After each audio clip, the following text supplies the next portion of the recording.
बेसबब दिल को दुखाने की जरूरत क्या है, छोड़ना है तो बहाने की जरूरत क्या। बेसबब दिल को दुखाने की जरूरत क्या है। क्या कहा तुमने बेवफा हूं मैं। क्या कहा तुमने बेवफा हूं मैं। फिर ये बातें रिपीट मत करना और मेरी यादें तुम्हें सताएंगी, मेरा नंबर डिलीट मत करना। तो ये कुछ शेर मेरे इस तरीके के भी हैं, रोमांटिक भी हैं। हमारा नंबर डिलीट मत करना। अच्छा, इश्क करो, अगर नाकाम हो तो शायर बन जाओ, कामयाब हो वो तो शादी कर लो। नहीं असल में वो इश्क किया। इतना दर्द जो है आपकी 24 साल की शायरी में हमें दिख रहा है। हेलो दोस्तों, एक और नई वीडियो में आपका स्वागत है। दोस्तों, शायर बनते बनते लोगों की उम्र बीत जाती है, लेकिन उनको शायरी का एक सा भी नहीं पता होता है। दोस्तों, आज मैं हसनपुर की सरजमी पर खड़ा हूँ, जहाँ पर बहुत सारे शायर हैं। उन्हीं शायरों में से शुमार शायर हमारे साथ मौजूद है। जमाल हसनपुरी साहब हमारे साथ हैं और बहुत ही कम उम्र में वो शायरी करते आ रहे हैं और काफी खूबसूरत वो शेर बोलते हैं। हम उनसे ये जानेंगे आप जो है कितनी उम्र में शायर बने और पहला शेर आपका कौन सा था। बहुत बहुत शुक्रिया हमें टाइम देने के लिए जमाल हसनपुरी साहब। बहुत शुक्रिया स्मार्ट अमरोहा चैनल से आप आए हैं, अमरोहा से अपना वक्त दिया आपने मुझे। असल में शायरी की शुरुआत मैंने सुखदेव इंटर कॉलेज में कक्षा 10 में पढ़ता था, तब से मैंने शायरी की शुरुआत की। और ये तभी होता है जब किसी से जो है लगाव या प्रेम हो जाता है शुरू। बिल्कुल। तभी उस शायर के मन में जो है, या कोई भी शायर नहीं, एक आम इंसान भी हो, उसके मन में जब भी एक चीज फूटती है कि वही कुछ ना कुछ वो लिखता है। तो मैंने एक शेर कहा था कि कभी हंसकर कभी आंसू बहाकर याद करता हूँ, कभी हंसकर कभी आंसू बहाकर याद करता हूँ, तुझे भूला नहीं हूँ मैं बराबर याद करता हूँ। ये मेरी जिंदगी का पहला शेर था। उसके बाद मैंने धीरे धीरे कॉलेज के मंच पे। उस वक्त आपकी उम्र कितनी होगी? तकरीबन मेरी उम्र जो है उस वक्त 16 साल की उम्र थी मेरी। और मैंने तब ये शेर कहा था। ये शेर आप ही का था लिखा हुआ? हाँ, मैंने खुद ही ये शेर कहा क्या था। बात है। उसके बाद हसनपुर में कई उस्ताद शायर हैं, उनके पास मैं गया और उनसे मैंने सीख ली। पहले मैं यूसुफ परवाज साहब के पास गया था। उसके बाद में सुलेमान फराज हसनपुरी, एक वो भी चर्चित शायर हैं, उनके पास गया था। और हकीम फारूक साहब जो उरूज के शायर हैं इस वक्त हसनपुर में, उनके पास भी मैं रहा। तो ये काफ़ी मतलब ये कि हसनपुर में इनसे मैंने बड़ी सलाहियतें सीखी हैं। और बिल्कुल इनसे मैंने काफ़ी कुछ सीखा है। और अब तो अल्लाह का शुक्रिया है कि मैं काफ़ी दूर मुशायरे पढ़ने जाता हूँ, लोग बुलाते हैं मुझे, मेरा शायरी पसंद करते हैं। उसके बाद मैंने काफ़ी मेहनत की शायरी के मैदान में, और मैंने सोचा कि मैंने शायरी ही करनी है। और शायरी काफ़ी हद तक मैंने लिखी अपनी खुद की। उसके बाद मैंने काफ़ी शायरी की और मैंने अपनी जो भी लिखा फिर उस्ताद शायरों को दिखाया, उन्होंने कहा, शाबाशी दी मुझे कि बहुत अच्छा लिखते हो तुम इस कम उम्र में। ऐसा कह लो क्या हसनपुर सरजमी का नाम रोशन करते चले आ रहा है बहुत ही कम उम्र में। हाँ जी, ये तो अल्लाह की, देखो अल्लाह की देन है, ये मेरा कुछ नहीं है इसमें। मैं जैसा भी शायरी करता हूँ। और मैंने बाहर जाकर मुंबई से लेकर राजस्थान, कोटा और इधर मध्य प्रदेश बुरहानपुर, काफ़ी मुरादाबाद मंडल में तो ऐसा कोई सा शहर नहीं है जहाँ मैंने शायरी नहीं की हो, जाकर अपने हसनपुर का नाम रोशन किया है। बिल्कुल। और अभी भी मैं लगातार प्रोग्रामों में ही हूँ। हाँ, एक शेर और मैं आपको याद आ रहा है मेरा, तरन्नुम के साथ उसको सुनाना चाहता हूँ मैं। हाल ही में वो बड़ा फेमस हो रहा है, इमरान साहब। जी, उसका मतलब यूं है कि बेसबब दिल को दुखाने की जरूरत क्या है, बेसबब दिल को दुखाने की जरूरत क्या है। बेसबब दिल को, बेसबब दिल को दुखाने की जरूरत क्या है, छोड़ना है तो बहाने की जरूरत क्या है। क्या बात है। और ये भी शेर बड़ा मशहूर है इसमें। बिल्कुल। कूचे कूचे पे मिले तेरा नया दीवाना, कूचे कूचे पे मिले तेरा नया दीवाना, अब तुझे यार पुराने की जरूरत क्या है। क्या बात है, क्या बात है। शायद ये शेर जब याद आया होगा जब आपका दिल टूटा हुआ होगा।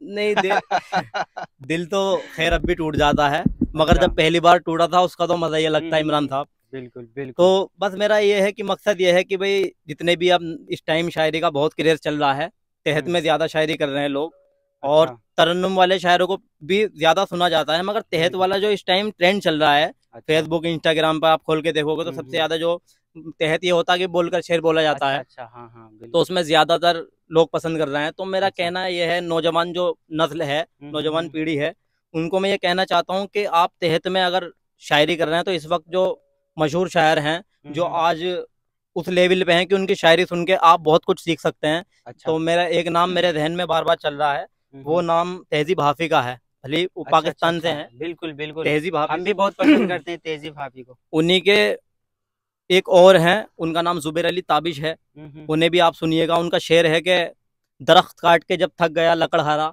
अच्छा। दरख्त काट के जब थक गया लकड़हारा, तो एक दरख्त के साए में जाके बैठ गया। अच्छा ये अच्छा उनका अच्छा। शेर है, मुझे बड़ा पसंद है ये शेर। और इसी पीढ़ी लाइन में यासिर इमाम साहब हैं, उनका भी बड़े बड़े अच्छे शेर हैं। उनका एक शेर यूं है कि हमने कब चाहा कि वो शख्स हमारा हो जाए। अच्छा। हमने कब चाहा कि वो शख्स हमारा हो जाए, आहा। इतना दिख जाए कि आंखों का गुजारा हो जाए। वाह वाह वाह, क्या बात है, और क्या बात है। हम जिसे पास बिठा लें वो बिछड़ जाता है, तुम जिसे हाथ लगा दो वो तुम्हारा हो जाए, और तुम समझते हो कि तुम जीत गए हो मुझसे, है यही बात तो फिर खेल दोबारा हो जाए। आहा, तो ये कुछ शेर हैं क्या उनके, बात है। यासिर साहब इतनी के। कम उम्र में इतने बड़े बड़े शेर और इतनी खूबसूरती से बयां करने, ये भी एक जो है अपने अंदर टैलेंट की बात होता है। जी तो बहुत कुछ सीखा है आपने। हाँ, अल्लाह का हाँ। शुक्र है, मैंने काफ़ी किताबें पढ़ रखी हैं और मैंने काफ़ी रिसाले भी पढ़े हैं। अच्छा मेरे अच्छा पास तकरीबन 400 के आसपास किताबें हैं घर पे मेरे। अच्छा। उसमें से 400 तो खैर नहीं पढ़ी होंगी मैंने, हम्म। लेकिन ये है कि 200 से तो पारी पढ़ रखी हैं। अच्छा बिल्कुल। हाँ, उसी से एक ये सब। बात और जानना चाहूंगा, इस वक्त आपकी एज कितनी है? मेरी एज जो है समथिंग 24 साल है, 25 साल में मैं लगने वाला हूँ। अच्छा अच्छा अच्छा। हाँ। इतना दर्द जो है आपकी 24 साल की शायरी में हमें दिख रहा है। अच्छा, बहुत शुक्रिया। असल में ऐसा है, ये दर्द वर्द जो है कुछ नहीं है। असल में मेरी जो फैमिली है, कज़न है, रिश्तेदार हैं, वो ये सोचते हैं जब मुझे सुनते हैं तरन्नुम के साथ मेरी शायरी सुनते हैं कि जमाल का बहुत बुरा दिल टूटा हुआ है। अच्छा। हाँ, तो बड़ा गमगीन शायर है। बड़ा अजीब सा लगता है, क्योंकि अम्मा अब्बा देखते हैं बिल्कुल तो वो ये बिल्कुल। सोचते हैं कि हमारे बच्चे का इतनी कम उम्र में दिल टूट गया है। मगर ऐसा ऐसा है, मगर इतने हद तक नहीं है कि भाई मैं बिल्कुल टूटा हूँ अंदर अच्छा, से। इश्क करो, अगर है। नाकाम हो तो शायर बन जाओ, कामयाब हो वो तो शादी कर लो। नहीं नहीं, असल में वो इश्क ही किया जो हासिल हो जाए। अच्छा। शायर तभी बनता है इंसान जब उसको कुछ हासिल ना हो। बिल्कुल समझ गए बिल्कुल नहीं? अगर बिल्कुल। किसी को हासिल कर लिया तो शायरी उसकी कमजोर पड़ जाती है। मेरा यह खुद असल मानना है। आपकी शायरी मजबूत तभी पड़ेगी जब आपका दिल टूट जाएगा और आपका साथी आपका साथ छोड़कर चला जाएगा। बिल्कुल, जब ठोकर लगेगी तभी दिल से आह निकलेगी। जब भी आह निकलती है। वो उनका नसीर तुराबी साहब है, उनका एक शेर याद आ रहा है कि मिलने की तरह मुझसे वो पल भर नहीं मिलता। मिलने की तरह मुझसे वो पल भर नहीं मिलता, दिल उससे मिला जिससे मुकद्दर नहीं मिलता। क्या तो कुछ बात दिन चलो आओ नसीर घर पर भी रहा जाए, है। लोगों को ये शिकवा है कि घर पर नहीं मिलता। तो ये उनकी शायरी है। क्या बड़े बात है। शायर थे, पीछे उनका इंतकाल हो गया। उनका एक शेर पॉपुलर भी हुआ था अभी इंस्टाग्राम पे। अच्छा, आप हमें ये बताएं, जो आपके जहन में सबसे अच्छे शायर हैं, जी जिनको आप अक्सर सुनते हैं, जी जी। वो कौन है? किनसे इंस्पायर हैं आप? मैंने सबसे ज़्यादा खैर सुनने की बात में आई है तो हम्म। सबसे ज़्यादा मैंने अहमद फराज साहब को पढ़ा है। और अच्छा। सुनने की बात जो आती है तो मैंने सबसे ज़्यादा वसीम बरेलवी साहब की शायरी को खूब सुना है। क्या और बात है। राहत इंदौरी साहब हैं, उनकी शायरी मुझे बहुत पसंद है। लेकिन वसीम बरेलवी जो है वो इस तरह की शायरी करते हैं कि जैसे मैं भी उन्हीं का थोड़ा बहुत रंग चुरा कर। अच्छा अच्छा। हाँ, या उनसे मैं समझ लो कि वो एक आफताब हैं और मैं एक दिया हूँ छोटा सा। तो मैंने जो अपने दिए की लोगों को रोशन कर रखा है वो उन्हीं से किया है। अच्छा, जो भी मेरी बिल्कुल। टूटी फूटी शायरी है। और मेरा शेर है कि बदगुमानी वो उधर यार लिए बैठे हैं आहा। और हम इधर हसरत दीदार लिए बैठे हैं। वाह वाह। और गम मेरी सिमत भला आए तो आए कैसे, अब मेरे गम तो मेरे यार लिए बैठे हैं। तो ये मेरे कुछ शेर हैं क्या उसी बात तरीके है। से। और एक शेर और है मेरा इसी कबीले का। 4 मिसरे और सुनाता हूँ मैं आपको, जो बिल्कुल। नई ताती को देना चाहता हूँ कि क्या कहा तुमने बेवफा हूँ मैं, आहा, क्या कहा तुमने बेवफा हूँ मैं। फिर ये बातें रिपीट मत करना, और मेरी यादें तुम्हें सताएंगी, मेरा नंबर डिलीट मत करना। क्या बात है। तो ये कुछ शेर मेरे इस तरीके के भी हैं, आप रोमांटिक भी हमारा हैं। नंबर डिलीट मत करना। इमरान साहब आपको कौन भूल सकता है, स्मार्ट अमरोहा से आप चैनल चला रहे हैं माशाल्लाह। और बिल्कुल मैं बिल्कुल जानता हूँ कि आप बड़ी मेहनत करते हैं। इंशाल्लाह एक दिन आपका ऐसा मकाम आएगा चैनल में, आप बहुत आगे तक जाएंगे बिल्कुल इंशाल्लाह। बिल्कुल। तो मैं सबसे ज़्यादा आपको भी उभरता हुआ देखना चाहते हैं हम। बिल्कुल सर। हसनपुर की सरजमी पे ऐसा शायर बहुत ही कम आजकल पैदा होते हैं। जी जी जी। इतनी कम उम्र में और इतना बेहतर अंदाज से शेर को सबसे ज्यादा तो इस वक्त जो जॉन एलिया साहब चल रहे हैं, जॉन एलिया के चार मिसरे, वो तो आपके अमरोहा से ही बिलोंग करते हैं। अमरोहा शायरों का शहर कमाल अमरोही साहब बहुत बड़े राइटर गुजरे हैं और उन्हीं के खानदान में से कमाल अमरोही के वो सगे भाई थे और इसी पीढ़ी में साके अमरोही साहब भी जो है वहाँ से ताल्लुक रखते हैं। अच्छा, तो मैं आपको जॉन एलिया साहब के चार मिसरे मुझे जहन है और जो मुझे बेहद पसंद है कि चारा साधुओं की चारा शादी से, चारा साध डॉक्टर होते हैं अच्छा या देखभाल करने वाले लोग, चारा साधुओं की चारा शादी से दर्द बदनाम तो नहीं होगा, हाँ दवा दो मगर ये बतला दो मुझे आराम तो नहीं होगा। कि जॉन एलिया साहब का रंग है और माशाल्लाह सभी ज्यादातर इनको पसंद करते हैं और नई पीढ़ी तो इनको इनके किताबें हाथों में लिए फिर रहे हैं। यकीनन, हाँ यकीनन। तो मैं समझता हूँ कि इस सदी के जो सबसे बड़े शायर माने जा रहे हैं वो जॉन एलिया साहब को मान रही जो नई ताती है हमारी। लेकिन मेरा अपना मानना यह है कि बड़े बड़े शायर गुजरे हैं। मिर्जा गालिब साहब जो थे उनका तो मकाम ही अलग था। बिल्कुल कोई उम्मीद भर नहीं आती, कोई सूरत नजर नहीं आती, कोई उम्मीद भर नहीं आती, कोई सूरत नजर नहीं आती, मौत का एक दिन मुअय्यन है, नींद क्यों रात भर नहीं आती। मिर्जा गालिब का रंग था। तो आप उनको भी सुनिए और बहुत शायर हैं, अल्लामा इकबाल साहब हैं, बिल्कुल उनका अपना रंग अलग है।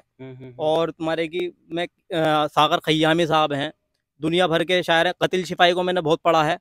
हाँ, कतिल शिपाई का वो शेर के वो दिल ही क्या तेरे मिलने की जो दुआ ना करे, वो दिल ही क्या तेरे मिलने की जो दुआ ना करे, मैं तुझको भूल के जिंदा रहूं खुदा ना करे। तो कतिल शिपाई को भी मैंने काफी पढ़ा है। तो मैं नई ताती से इतना कहना चाहता हूँ कि जॉन एलिया को तो आप सुन ही रहे हैं माशाल्लाह, तो आप अहमद फराज साहब को सुनिए।